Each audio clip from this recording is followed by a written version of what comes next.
어둠이 짙게 깔린 이 단, 당신은 무언가가 숨겨진 세계에 발을 내딛고 있습니다. 환영합니다. 한국의 어둠에.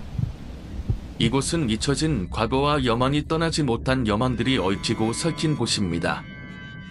오늘 밤 우리와 함께 소름 끼치는 이야기를 나누며 심장이 뛰는 순간을 경험해보세요. 매 순간 숨막히는 긴장감이 여러분을 감싸고 그 안에는 깊은 공포가 잠들고 있습니다. 준비되셨나요? 이제 어둠 속으로 들어갑니다. 주말은 사람이 많기도 하고 애인이나 친구들과 같이 가는 것도 좋지만 혼자 가는 쪽에 하루 동안 모래사장에 들어누워 맥주를 마시며 평소에 어지러운 일상을 잊기에 좋았기 때문이다. 그래서 매년 여름의 해수욕은 나의 연례 행사가 되어 있었다. 술을 마셔야 하기 때문에 기차를 이용한다. 그 섬의 해안으로 가는 길에는 나는 식당과 가게가 들어서 있다. 그나마 덜 붐기는 식당으로 나는 늦은 아침을 먹기 위해 들어갔다.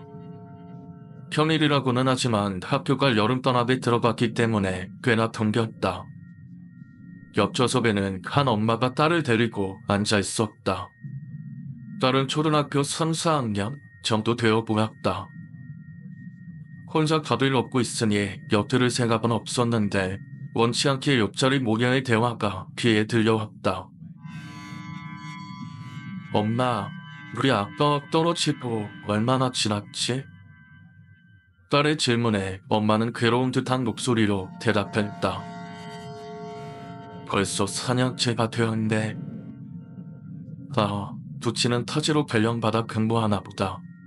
그게 아니면 모종의 이유로 별고증이라고 봐. 나는 맘대로 상상의 날개를 펼치며 그릇에 나온 국밥을 먹고 있었다. 엄마, 아빠는 외롭지 않을까? 우리랑 계속 멀어지고 멀어져서 외롭지 않을까? 가시발령이 아닌가 보네? 발령이라면 1년에 몇 번 정도는 집에 올 수 있을 텐데 말이지. 아빠는 가난 사람이니까 괜찮아. 분명 건강히 잘 지낼 거야. 이혼이네. 그래서 모녀끼리 해수욕 온 건가? 좀 쓸쓸해 보이네. 그렇게 생각하면서 나는 숟가락을 내려놓았다. 그리고 계산을 하려고 일어날 때 다시 들려온 그 모녀의 대화에 조금 쇼크를 먹었다. 엄마, 아빠는 다른 세계에서도 담배 끊지 못했을까? 내가 끊으라고 맨날 말했는데 그렇게 어찌했을까? 하지만 아빠도 그 정도 즐거움은 줘도 되지 않을까? 습관인 거구나. 그 뒤 나는 해안가 탈의실로 가 수영복으로 갈아입고 오면서 편의점에서 산 캔맥주를 따서는 잠시 바다를 바라봤다. 역시 바다는 좋아. 나는 좀 전에 모녀 일 같은 건 당연히 잊어버렸고 나 혼자만의 짧은 바캉스를 온몸으로 만끽하고 있었다. 그렇게 몇 시간이 지났을까. 번뜩 2~3m 전방의 옆쪽을 보니 아까 식당의 그 모녀가 작은 카라솔 아래에 있는 게 보였다. 그리고 자세히 보니 그 옆에 청년의 남자가 있었다. 절만 온 것이 아니었던 건가? 잠깐만, 아빠는 집 없다고 했던 것 같은데? 엄마의 재혼 상대인가? 왠지 흥미가 생겨 잠시 경런질로 보고 있었다. 선대, 모녀와 그 남자, 세 사람은 아무리 봐도 가족으로밖에 보이지 않았다. 아빠는 진짜 죽었으니 진짜 그 재혼까지 한 건가? 단란한 세 사람을 보면서 나는 두 개째의 캔맥주를 땄다. 그런데 왜 아까 식당에 이 남자는 없었던 거지? 모래사장에서 합류한 건가? 뭔가 납득이 가지 않는 의문에 사로잡혔다. 그 사이 엄마와 딸은 손을 잡고 튜브를 끼고 바다로 향했다. 덕분에 모래사장에는 청년의 남자만 덩그러니 남게 되었다. 나는 파도 사이에서 오르내리는 모녀를 바라보았고 마침 튜브를 타던 딸이 나를 보고 해맑은 얼굴로 손짓했다. 이리 오라고? 같이 놀자는 건가? 아까 식단에서 나를 보았던 건지 아는 척을 하는 모양이다. 덤들 갑자기 이상한 생각이 떠올랐다. 햇볕이 강렬하게 내릴 쬐는 한낮의 해변임에도 불구하고 어느 순간 하늘지가 들며 닭살이 돋았다. 혹시라도 저 남자 죽은 남편이 아닐까? 나는 바짝 굳은 표정으로 혼자 남은 남자를 보았다. 그리고 남자도 이쪽을 보고 있었다. 나도 모르게 소리가 새어나왔다. 남자는 불을 붙이지 않은 담배를 입에 물고 있었다. 그리고 담배를 문 채 천천히 모래사장을 걸어 나에게 다가왔다. 씨발, 그만 와. 나는 마음속으로 길었다. 심장이 쿵탕거린다. 하지만 남자는 멈추지 않았다. 그리고 이내 내 눈앞까지 와서 남자는 나를 따. 미안합니다. 난 불 좀 빌려주시겠습니까? 예? 예. 그에 나는 찬찬히 남자를 보았다. 일령도 뭣도 아니다. 그냥 평범한 아저씨였다.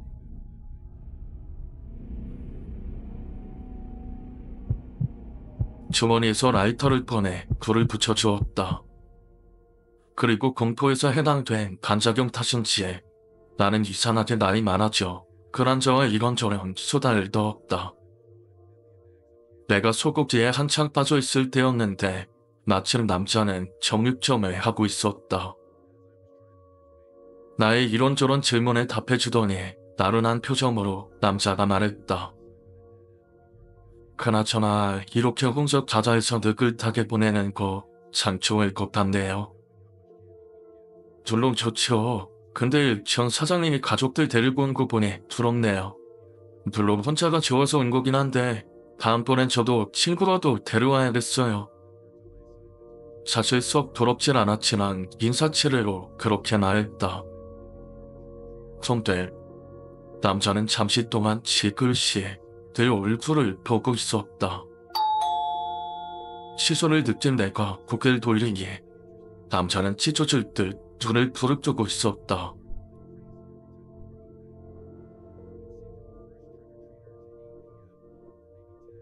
나는 남자의 얼굴에 깜짝 놀라서 잠깐 얼굴이 굳었는데 이내 표정을 갈무리한 남자가 무거운 목소리로 이렇게 말했다.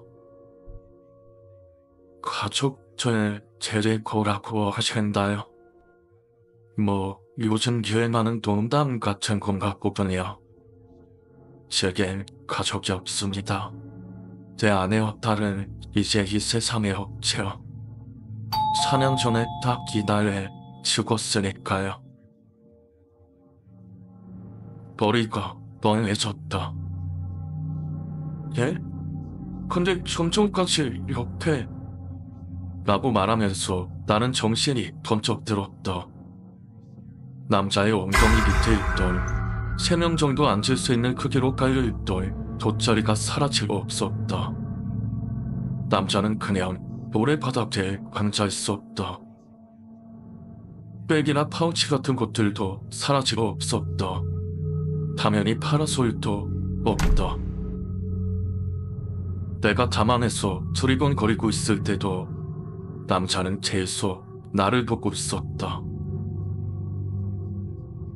난 당황해하며 바다에 있을 모녀의 모습을 찾았다. 가족 단위로 놀고 있는 사람들이 많아 찾기가 힘들었다. 그래도 얼마 동안 계속 찾아봤다. 하지만 그 모녀를 찾을 수가 없었다. 그냥 이곳엔 없다. 그리고 갑자기 뭔가 허전한 느낌이 들어서 잽싸게 고개를 돌려 남자를 바라봤다. 없다. 내가 이상한 말을 해서 가버리는 걸까? 남자가 사라진 모래사장에 남자가 키우던 담배꽁초만에 덩그러니 꽂힌 채 남아있었다. 그럼 그 보현은 유령이었던 것인가? 아니, 그럴 리가 없다. 나는 확실히 그 두 사람의 대화를 들었다. 애초에 이 세상에 유령 같은 거 있을 리가 없잖아.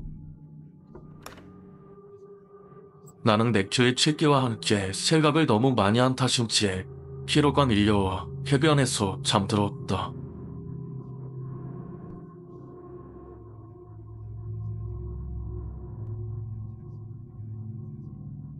그로부터 일주일간 그 가족이 신경 쓰여 잠도 설쳤다.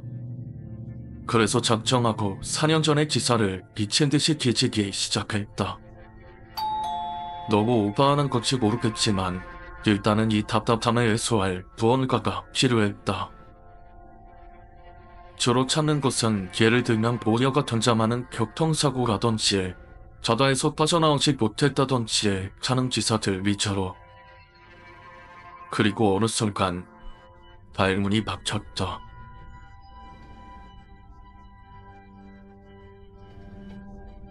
도령 18로 창살 현장 근처에서 남편 목말다. 경찰은 목을 매단 남편과 모녀의 사회 연관에 대해 조사. 현장에서 남편의 지문과 모녀의 혈흔이 묻을 정액돌을 발견. 온몸이 떨려오며 전에 보이는 모든 곳에 각살이 돋아났다. 그리고 기사 옆에 세 사람의 사진이 있었다. 이미 얼핏 봤지만 나는 황급히 그 사진에 손으로 가렸다. 보고 싶지 않았으니까. 그리고 생각했다. 대련부터 해수욕을 포기해야겠구나.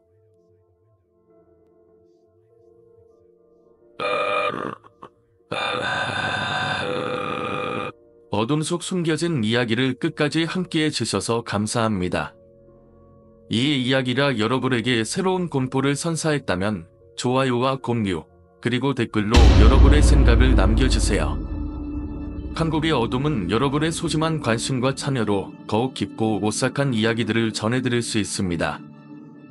다음 이야기에서도 다시 만날 수 있길 바라며 구독하셔서 어둠 속의 비밀을 함께 발견하다요.